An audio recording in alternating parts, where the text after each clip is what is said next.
Good morning, everyone. It's Tuesday, August the 4th, if you can believe that. School is right around the corner, and hopefully we'll begin to see some kind of normalcy returning to our lives in the next couple of months. Today is the feast of Saint John Vianney, the cure of Ars, the pastor of a little town of Ars. He grew up during the French Revolution, which was very anti-Catholic, anti-clerical.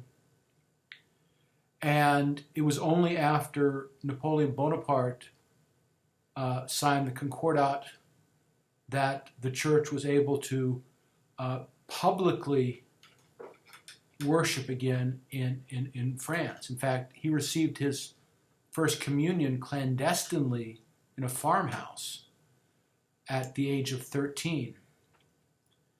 By all accounts, he's not the brightest of people. In fact, the only reason he was admitted to seminary is because his pastor was so demanding of the bishop that he was a good and pious man. And so he's finally ordained, and the bishop has what he thinks is this, kind of slow priest who doesn't really know Latin very well, and where can I put him so he does the least damage possible? It's the way bishops think. So he sends him to the little town of Ars, near Lyon in France. In the village, there are 230 people.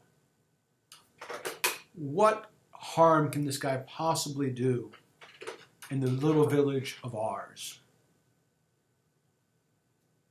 And France at that time was still kind of devastated by the revolution.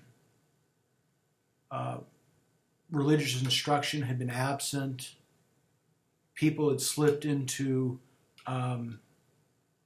amoral, if not immoral, lives because they just had no instruction. They didn't know the faith.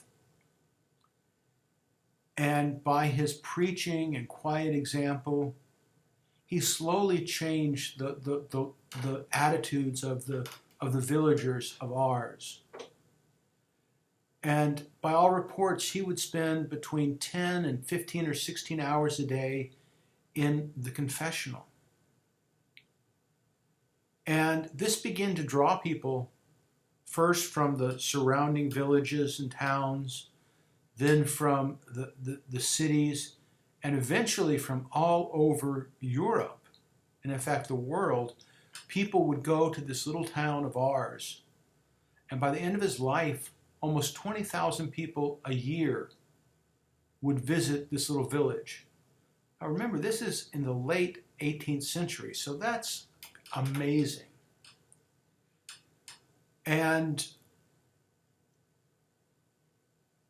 he really becomes this powerful image of what a parish priest should be.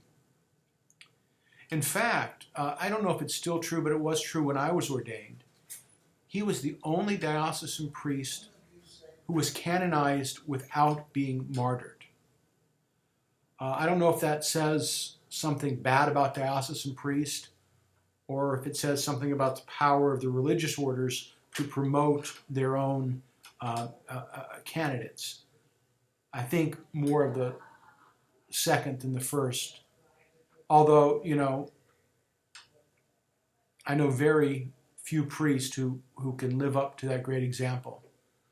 The one great priest in my own life who reminds me of the cure of Ars was Father Marr, a guy who said he never passed a test in his life in the seminary because he didn't know Latin.